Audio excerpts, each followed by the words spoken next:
हर खबर पर होगी आपकी पकड़। डाउनलोड कीजिए एबीपी लाइव ऐप। तो भारत की बात में बात यही कि किसान आंदोलन की वजह से दिल्ली की मुश्किलें बढ़ने वाली है, क्योंकि जिन रास्तों पर आंदोलन हो रहा है वो दिल्ली को राशन पानी पहुंचाते हैं, मगर अब वैसा नहीं हो पा रहा है। 7 दिन बीत गए हैं, दिल्ली में मात्र 50% ही सब्जियां और फल पहुंच पा रहे हैं। अंदेशा दूध की कमी पर भी जताया जा रहा है। तो फिर ऐसे में कल होने वाली बड़ी बैठक में सरकार और किसान दोनों को दिल्ली समेत समूचे देश के आम इंसान के बारे में सोचना होगा, बीच का रास्ता निकालना होगा, क्योंकि ऐसे बहुत से ईमानदार टैक्स पेयर्स हैं जो इस आंदोलन की वजह से भूखे सोने को मजबूर हो सकते हैं, क्योंकि ऐसे तो न सिर्फ चलना दूभर हो जाएगा बल्कि खाना पीना भी आम व्यक्ति का मुश्किल हो जाएगा।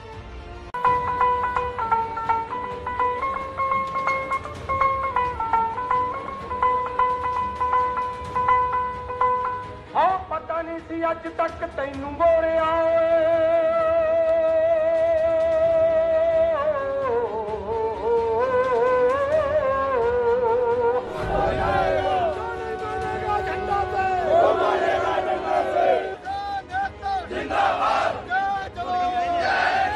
इस वक्त हम सिंघू बॉर्डर पर मौजूद हैं और ये तस्वीरें आप देख रहे हैं, इसमें आपको दूर दूर तक किसान ही नजर आएंगे। मैं मौजूद हूँ दिल्ली के टीकरी बॉर्डर पर। ये बॉर्डर भी पिछले कई दिनों से बंद है और यहाँ पर भी किसान जुटे हुए हैं।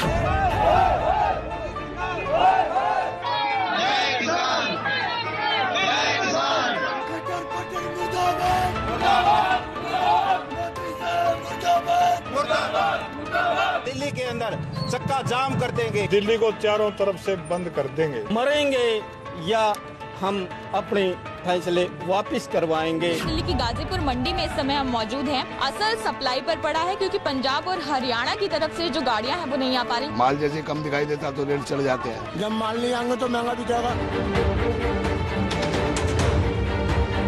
महंगा तो बिकेगा ही, जब सामान नहीं आएगा तो दिल्ली का इंसान महंगा ही खाएगा।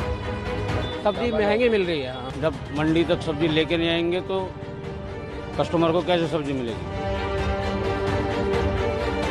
सब्जियां महंगी होंगी, दूध महंगा हो जाएगा, फल भी महंगे हो जाएंगे। आंदोलन का कोई हल नहीं निकल पाता, कोई बीच का रास्ता नहीं निकलता और स्थिति ऐसी बनी रहती है तो आगे आने वाले समय में सब्जियों के दाम पर इसका और ज्यादा असर देखने को मिल सकता है। और दिल्ली को घेर कर बैठे किसान कहते हैं जब तक उनकी मांगे पूरी नहीं होंगी वो पीछे नहीं हटेंगे। और इस तात्कालिक स्थिति का सच ये कि दिल्ली को सामान पहुंचाने वाले चंडीगढ़ के रास्ते सिंघू बॉर्डर को बंद कर दिया गया है। कृषि कानून के विरोध में प्रदर्शन कर रहे किसानों के प्रदर्शन का आज 7वां दिन है। इस वक्त हम सिंघू बॉर्डर पर मौजूद हैं और ये तस्वीरें आप देख रहे हैं, इसमें आपको दूर दूर तक किसान ही नजर आएंगे। हजारों की संख्या में किसान यहाँ पर मौजूद हैं जो कि एक आंदोलन कर रहे हैं। बाकायदा यहाँ पर स्टेज बना हुआ है, वहाँ से भाषण चल रहा है और जितने भी किसान यहाँ पर मौजूद हैं वो भाषण सुन रहे हैं। रोहतक से दिल्ली आने वाले रास्ते के टिकरी बॉर्डर पर भी किसानों का जमावड़ा है। मैं मौजूद हूँ दिल्ली के टीकरी बॉर्डर पर, जहाँ पर किसान पिछले कई दिनों से लगातार प्रदर्शन कर रहे हैं, लेकिन किसानों के इस प्रदर्शन में इस तरह के नारे भी हैं। हर जोर जुल्म की टक्कर में संघर्ष हमारा नारा है और ये संघर्ष सड़कों पर चल रहा है। और गाजियाबाद से दिल्ली की तरफ आने वाले यूपी गेट का बॉर्डर भी पार्शली बंद हो चुका है। भारतीय किसान यूनियन भानु के अन्य किसान धरना दे रहे हैं। यहाँ पर भी बैरिकेड लगा दिए गए हैं। दिल्ली रोकने की सारी व्यवस्थाएं यहाँ पर सारी तैयारियां कर दी गई हैं। वहीं दूसरी ओर किसानों का कहना ये है कि अगले 6 महीने का राशन वो साथ लेकर आए हैं और वो ये सोच कर आए हैं कि अगर उनकी मांगे नहीं एक्सेप्ट होती हैं, सरकार उनकी बात नहीं मानती है तो वो धरना प्रदर्शन देने के लिए अगले 6 महीने तक तैयार हैं। यानी साफ है कि 3 तरफ से दिल्ली जाने के रास्ते बंद हो गए हैं और बात अब सिर्फ किसानों तक सीमित नहीं रही है। 1 हफ्ते से चले आ रहे आंदोलन का असर अब दिल्ली के उन तमाम लोगों पर पड़ेगा जो फल खाते हैं, सब्जियां खाते हैं और दूध पीते हैं। यानी इसमें समूची दिल्ली ही आ जाएगी। और दिल्ली आने वाले सामानों के रास्ते पर किसान आंदोलन लगातार 7वें दिन भी जोर पकड़ चुका है। कृषि कानून के विरोध में प्रदर्शन कर रहे किसानों के प्रदर्शन का आज 7वां दिन है। इस वक्त हम सिंघू बॉर्डर पर मौजूद हैं और ये तस्वीरें आप देख रहे हैं, इसमें आपको दूर दूर तक किसान ही नजर आएंगे।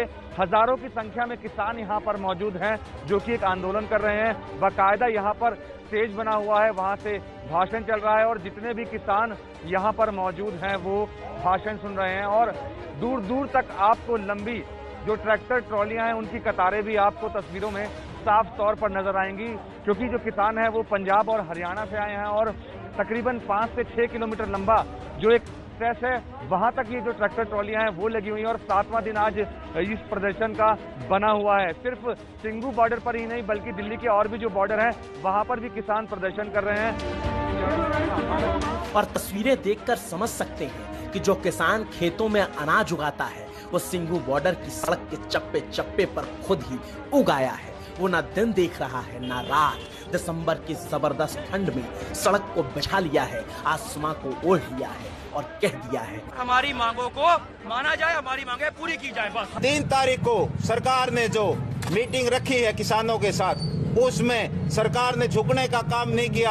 ये कृषि कानूनों को वापस लेने की बात नहीं कही तो हम दिल्ली के अंदर चक्का जाम कर देंगे, दिल्ली की फल सब्जियां बंद कर देंगे, दिल्ली को चारों तरफ से जाम करके रख देंगे। जब तक ये काले कानून खत्म न हो ना, MSP पे 100% सरकार खरीदने की गारंटी न ले, जो इससे कम खरीदे उस पर केस दर्ज हो, इस तरह कानून बनाए। जब तक हम यहाँ से कैसे हटेंगे? यहाँ से नहीं हटेंगे हम तो गांव से सरकार से बात करने को चले थे। आगे और गांव में फोन कराएंगे, सारे गांव से एक एक जनानी छोड़ेंगे घर पर, सब बच्चा सभी आए दिल्ली के अंदर आए। ये सरकार नहीं मानती है तो फिर बच्चा हरियाणा का भी, पंजाब का भी, पूरा देश का बच्चा यहाँ इकट्ठा दिल्ली में इकट्ठा कहाँ करेंगे फिर प्रदर्शन कराएंगे सीधा रामलीला ग्राउंड, जंतर मंतर सारे।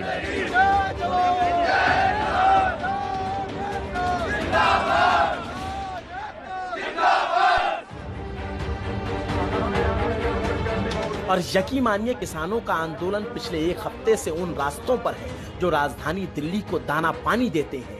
ये वो रास्ते हैं जो दिल्ली को पंजाब, हरियाणा, हिमाचल और जम्मू कश्मीर से जोड़ते हैं। और अब हरियाणा, पंजाब से आए किसानों को उत्तर प्रदेश के किसानों का भी समर्थन मिल चुका है और उधर से आने वाले रास्तों पर भी किसान ने दिल्ली घेरने का ऐलान कर दिया है। सरकार को जो 3 विधेयक है ये पूर्ण रूप से वापसी लेने पड़ेंगे, किसानों की बात सुननी पड़ेगी।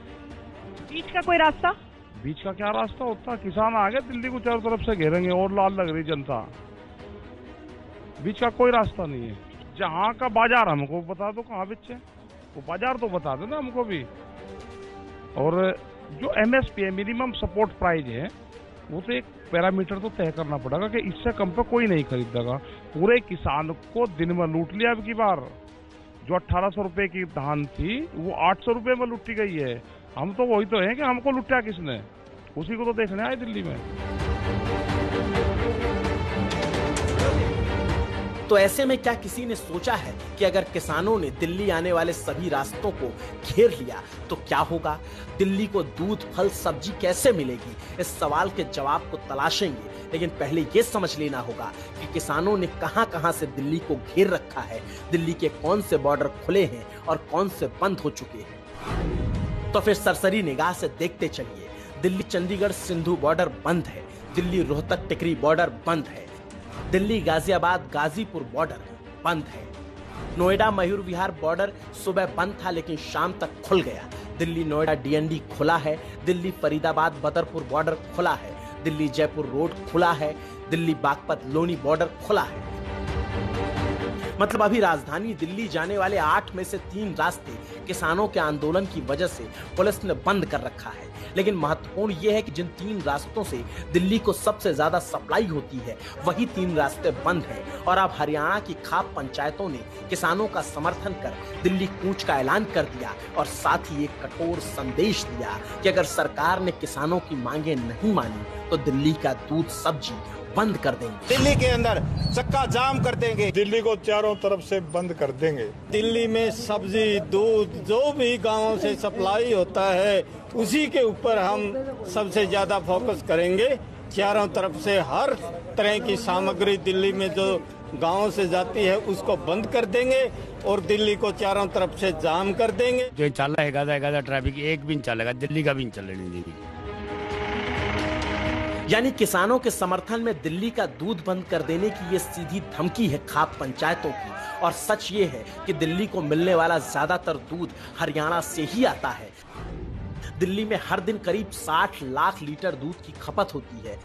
दिल्ली में हर दिन करीब 250 से 260 टन फल की खपत होती है। लेकिन आंदोलन अगर यूं ही चलता रहा तो दिल्ली को पीने के लिए दूध कम पड़ जाएगा, खाने को सब्जियां। और ऐसे में अब सबकी नजर कल होने वाली सरकार और किसानों की बैठक पर टिकी है, क्योंकि अगर कल कोई हल नहीं निकला तो बात बढ़ जाएगी। और बात बढ़ती है तो होगा क्या, उसका असर अभी से दिल्ली के बाजारों में दिखने लगा है। दिल्ली की गाजीपुर मंडी में इस समय हम मौजूद हैं और यहाँ पर रोजाना की तरह कामकाज चल रहा है, लेकिन इसके साथ ही साथ असर सप्लाई पर पड़ा है, क्योंकि पंजाब और हरियाणा की तरफ से जो गाड़ियां हैं वो नहीं आ पा रही। जैसे ये ट्रक आप देख रहे हैं, ये पंजाब से आए थे, लेकिन फिलहाल 5 दिन से यहीं पर रुके हुए हैं, क्योंकि जो बॉर्डर है उसको बंद किया हुआ है। और किस तरह से मंडी के कामकाज पर असर पड़ा है, एपीएमसी के मेंबर गाजीपुर मंडी के मोहम्मद असलम हमारे साथ हैं। सर, किस तरह से असर जो है वो देख रहे हैं आप लोग मंडी पे, और कितना फर्क आया है अगर बात करें कामकाज पे? फर्क है मैम कि 50 गाड़ी इस टाइम पे होती थी पंजाब और हरियाणा की, इस वक्त सिर्फ 3-4 गाड़ी आ पा रही हैं। उसकी वजह से रेट पे काफ़ी फर्क पड़ रहा है, क्योंकि जो इस वक्त रेट होना चाहिए था 1000 के आसपास होना था, और वो 1400-1500 रुपये पे बिक रहा है। 400-500 रुपये की तेजी है। अभी कोई साधन नहीं है, सारे ट्रक वहीं रास्ते में खड़े हुए हैं। अभी सब्जियां सड़ गई हैं, जैसे मटर है, मटर तो रुक नहीं सकती, आलू तो रुक भी जाएगा। मटर के तो 2-2 लाख रुपए की गाड़ियां सड़ गई रास्ते में। ये किसानों ने आंदोलन करा है, आलू सस्ता हो जाता तब तक, समझे, हो नहीं पाया। ये बॉर्डरों पे जाम चल रहे हैं, गाड़ी अंदर नहीं आ रही, इससे बहुत फर्क पड़ा है। यानी साफ है कि दिल्ली के तमाम लोगों पर अब किसान आंदोलनों का असर दिखने लगेगा। और वो असर ये होगा कि पहली बात, सब्जियां कम आएंगी, और दूसरी जो आएंगी वो महंगी बिकेंगी। क्योंकि अगर दिल्ली की सबसे बड़ी मंडी, जो एशिया की सबसे बड़ी मंडी मानी जाती है, यानी आजादपुर मंडी, यहाँ से सिर्फ दिल्ली ही नहीं बल्कि आसपास के राज्यों में भी सब्जियां और फलों की सप्लाई होती है। वहां की बात कर लें तो 2000 से 3000 ट्रक हर रोज सब्जियों और फल को लाद कर आते हैं। आजादपुर मंडी में हर रोज करीब 5500 टन फल उतरते हैं। हर रोज करीब 6500 टन सब्जियां आजादपुर मंडी लाई जाती है। लेकिन किसान आंदोलन की वजह से अभी मात्र 1000 ट्रक ही आजादपुर मंडी पहुंच पा रहे हैं, जिसकी वजह से दिल्ली में आने वाली सब्जियों की मात्रा 50% रह गई है। 70% दिल्ली में आने वाले फलों से लदे ट्रक हाईवे पर फंसे हैं और दिल्ली में नहीं आ पा रहे हैं। दिल्ली की सीमाओं पर देश का किसान बैठा है, उसकी वजह से आजादपुर मंडी में जो फल और सब्जी की आवक है उस पर लगभग 50% का फर्क पड़ा है। आमतौर पर आम दिनों में यह 12,000 टन के आसपास फल और सब्जी मंडी के अंदर आते थे, जो अब घटकर लगभग 6,000 टन रह गया है। यानी साफ है कि अभी सिर्फ 50% सब्जियां और फल ही दिल्ली की आजादपुर मंडी पहुंच पा रहे हैं। और आजादपुर मंडी से सिर्फ दिल्ली ही नहीं बल्कि देश के बाकी हिस्सों में भी सप्लाई होती है, यानी असर उन हिस्सों पर भी पड़ेगा। और ऐसे में जब तक किसान आंदोलन खत्म नहीं होता, किसान अपने घर नहीं लौट जाते, तब तक स्थिति सामान्य होने वाली नहीं है। और आज शाम हुई किसान संगठनों की बैठक में फैसला यही लिया गया कि सरकार को 7 से 10 पन्नों का मसौदा लिखकर भेजा जाएगा। सरकार मानी तो ठीक, वरना आंदोलन जारी रहेगा। तीनों अध्यादेश से कम और एमएसपी का कानून, गारंटी कानून बनाने से कम, ये कोई इससे कम पे कोई फैसला नहीं होगा। ये आज की भी मीटिंग में तय हुआ है। इतना ही नहीं, किसानों की सीधी मांग है कि सरकार संसद का विशेष सत्र बुलाकर कृषि कानूनों को रद्द करे, क्योंकि किसान संगठनों ने आज शाम ये भी ऐलान कर दिया कि अगर सरकार नहीं मानी तो दिल्ली को चारों तरफ से बंद कर देंगे। अगर सरकार ने इन बातों को जल्दी ना माना तो हो सकता है कल कोई हमें और कदम उठाना पड़े और सरकार को और हमारे ऊपर अत्याचार करने पड़े। उन सब को भी हम सहेंगे, जिससे सरकार को और सरकार के लिए खतरा बढ़ सकता है। यानी ये तो साफ है कि बिना बातचीत के किसानों के मुद्दों का हल निकलेगा नहीं। और किसान आंदोलनों का नया सच ये भी है कि आज की किसान बैठक में राजस्थान, महाराष्ट्र, गुजरात, उड़ीसा और केरल के भी किसान प्रतिनिधि पहुंचे थे। महाराष्ट्र के किसानों ने भी दिल्ली आने का ऐलान कर दिया है। और तो और संघ यानी आरएसएस से जुड़े किसान संगठन ने भी किसान आंदोलन के समर्थन में एमएसपी के लिए अलग कानून बनाने की मांग कर डाली है। आज भी देश में किसी भी मंडी के अंदर किसान को एमएसपी नहीं मिलता है, इसीलिए ये वहाँ के कार्टेल बैठा है जो बोली लगाते हैं और एमएसपी के नीचे ही खरीदारी होता है। कोई भी एक मंडी क्लेम नहीं कर सकता कि हम एमएसपी दे रहे हैं। इसलिए हमारा मांग है मंडी के अंदर और मंडी के बाहर एमएसपी के नीचे खरीदारी ना हो। अगर इस कानून में सरकार उसको डाल नहीं सकता है तो अलग कानून सरकार बनाए, ये हमारा सुधार चाहते हैं।